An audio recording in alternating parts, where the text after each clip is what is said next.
Inilah dialog yang terjadi.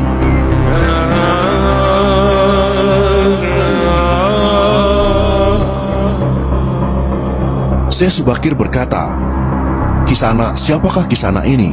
Tolong jelaskan." Sabda Palon menjawab, "Aku ini Sabda Palon, pamomong atau pengembala tanah Jawa sejak zaman dahulu kala. Bahkan sejak zaman kedewataan, akulah pemomong para kesatria leluhur. Dulu aku dikenal sebagai Sang Hyang Ismoyo Jati, lalu dikenal sebagai Kilura Semar Bodronoyo. Dan sekarang zaman Majapahit ini, namaku dikenal dengan Sabdo Palon." Syekh Subakir berkata lagi, "Berarti Kisanak ini adalah danyang tanah Jawa ini. Perkenalkan Kisanak, namaku adalah Syekh Subakir yang berasal dari tanah Syam, Persia." Sabdo Palon bertanya, "Ada hajat apa gerangan Jengan Diko rawuh di tanah Jawa ini?" Syekh Subakir menjawab, "Saya diutus oleh Sultan Muhammad yang bertahta di negeri Istanbul untuk datang ke tanah Jawa ini. Saya tiadalah datang sendiri, kami datang dengan beberapa kawan yang sama-sama diutus oleh Baginda Sultan." Sabdo Palon berkata lagi, "Ceritakanlah selengkapnya Kisana, supaya aku tahu duduk permasalahannya." Syekh Subakir kembali menjawab, "Baiklah, pada suatu malam Baginda Sultan Muhammad bermimpi menerima wisi dari Hyang Akaryo Jagat, Gusti Allah Zat yang Maha Suci lagi Maha Luhur. Diperintahkan untuk mengutus beberapa orang alim ke tanah Jawa ini. Yang dimaksud orang alim ini adalah sebangsa pendita, brahmana, dan resi di tanah Hindu. Pada bahasa kami disebut dengan ulama." Sabda Palon kembali bertanya, "Jadi Jengan Diko ini termasuk ulama itu tadi?" Syekh Subakir kembali menjelaskan, "Ya, saya salah satu dari utusan yang dikirim Baginda Sultan.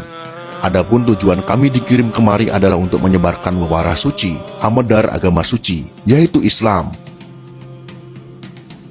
Sabda Palon kembali bertanya, "Bukankah Kisanak tahu bahwa di tanah Jawa ini sudah ada agama yang berkembang, yaitu Hindu dan Buddha yang berasal dari tanah Hindu? Buat apa lagi Kisanak menambah dengan agama yang baru lagi?" Syekh Subakir kembali menjawab, "Biarkan kaum Wulodasih yang memilih keyakinannya sendiri. Bukankah Kisanak sendiri sebagai danyangnya tanah Jawa lebih paham bahwa sebelum agama Hindu dan Buddha masuk ke Jawa ini, di sini pun sudah ada Kapitayan. Kapitayan atau ajaran asli tanah Jawa yang berupa ajaran Budi." Sabda Palon kembali berkata, "Ya, rupanya Kisanak sudah menyelidiki Kawulo Jawa di sini. Memang di sini sejak zaman sebelum ada agama Hindu dan Buddha, sudah ada Kapitayan asli. Kapitayan adalah kepercayaan yang hidup dan berkembang pada anak cucu di Nusantara ini." Syekh Subakir balik bertanya, "Jika berkenan, tolong ceritakan bagaimana Kapitayan yang ada di tanah Jawa ini." Kemudian Sabda Palon pun menjelaskan, "Secara singkat kepercayaan Jawa begini. Manusia Jawa sejak dari zaman para leluhur dahulu kala meyakini ada Sang Maha Kuasa yang bersifat Tan Keno Kinoyo Ngopo. Tidak bisa digambarkan bagaimana keadaannya. Dialah pencipta segala-galanya, Bawono Agung dan Bawono Alit, jagat besar dan jagat kecil, alam semesta dan alam manusia. Wong Jawa meyakini bahwa Dia yang Maha Kuasa ini dekat. Jika dekat dengan manusia, Dia juga diyakini berperilaku sangat welas asih. Dia juga diyakini meliputi segala sesuatu yang ada. Karena itu masyarakat Jawa sangat menghormati alam sekelilingnya. Karena bagi mereka semuanya mempunyai sukma. Sukma ini adalah sebagai wakil dari Dia yang Maha Kuasa itu. Jika masyarakat Jawa melakukan pemujaan kepada Sang Pencipta, mereka lambangkan dengan tempat yang suwung. Suwung itu kosong, namun sejatinya bukan kosong namun berisi Sang Maha Ada. Karena itu tempat pemujaan orang Jawa disebut Sanggar Pamujan. Di salah satu bagiannya dibuatlah sentong kosong, tempat atau kamar kosong untuk arah pemujaan. Karena diyakini bahwa di mana ada tempat suwung, di situ ada Yang Maha Kuasa. Syekh Subakir kembali berkata, "Itulah juga yang menjadi ajaran agama yang kami bawa untuk memberi ageman yang menegaskan itu semua. bahwa sejatinya di balik semua yang mawujud ini, ada sang wujud tunggal yang menjadi pencipta, pengatur, dan pengayom alam semesta. Wujud tunggal ini dalam bahasa Arab disebut Al-Ahad. Dia maha dekat kepada manusia, bahkan lebih dekat dia daripada urat leher manusianya sendiri. Ajaran agama kami menekankan budi pekerti yang agung, yaitu menebarkan welas asih kepada alam gumebyar, kepada sesama titah atau makhluk. Lihatlah Sang Danyang, betapa sudah rusaknya tatanan masyarakat Majapahit sekarang. Bekas-bekas perang saudara masih membara, rakyat kelaparan, perampokan dan penindasan ada di mana-mana. Ini harus diperbaharui budi pekertinya. Sabda Palon kembali menjawab, aku juga sedih sebenarnya memikirkan rakyatku. Tatanan sudah bubrah, para pejabat negara sudah lupa akan dharmanya.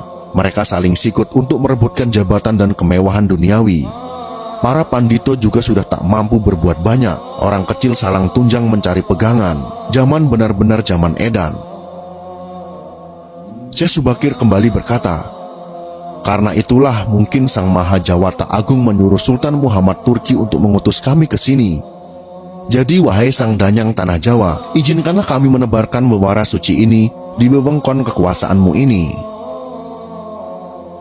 Sabdo Palon pun menjawab, baiklah jika begitu, tapi dengan syarat-syarat yang harus kalian patuhi. Syekh Subakir pun bertanya, apa syaratnya itu wahai Sang Danyang Tanah Jawa? Sabda Palon menjelaskan,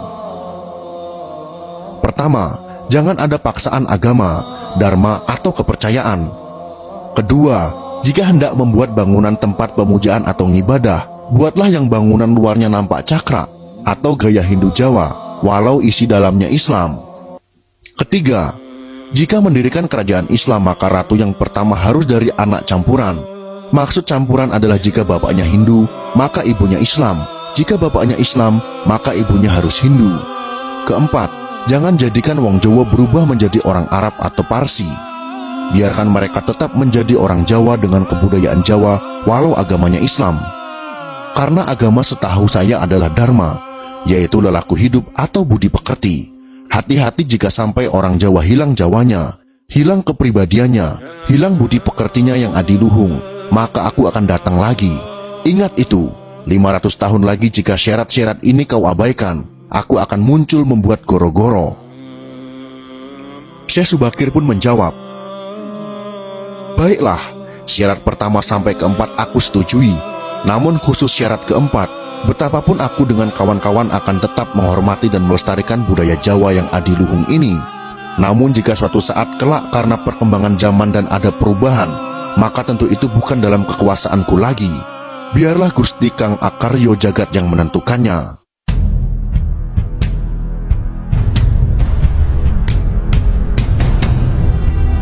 Itulah dialog yang terjadi antara Syekh Subakir dan Sabdo Palon. Video ini jangan kita telan mentah-mentah, akan tetapi ada hikmah dan pesan yang dapat kita ambil dari dialog tersebut, bahwa penyebaran agama Islam tidak pernah dilakukan dengan paksaan di tanah Jawa, serta tidak membuang adat dan kebudayaan yang telah ada dan dijalankan oleh masyarakat Jawa, asal tidak bertentangan dengan agama.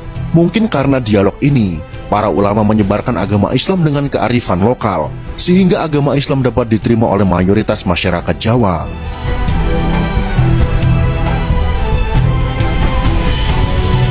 Jika kalian suka dengan video ini, silakan berikan jempol ke atas. Dan jika kalian menganggap video ini bermanfaat, maka bagikanlah untuk teman-teman Anda yang lain. Terima kasih sudah menonton.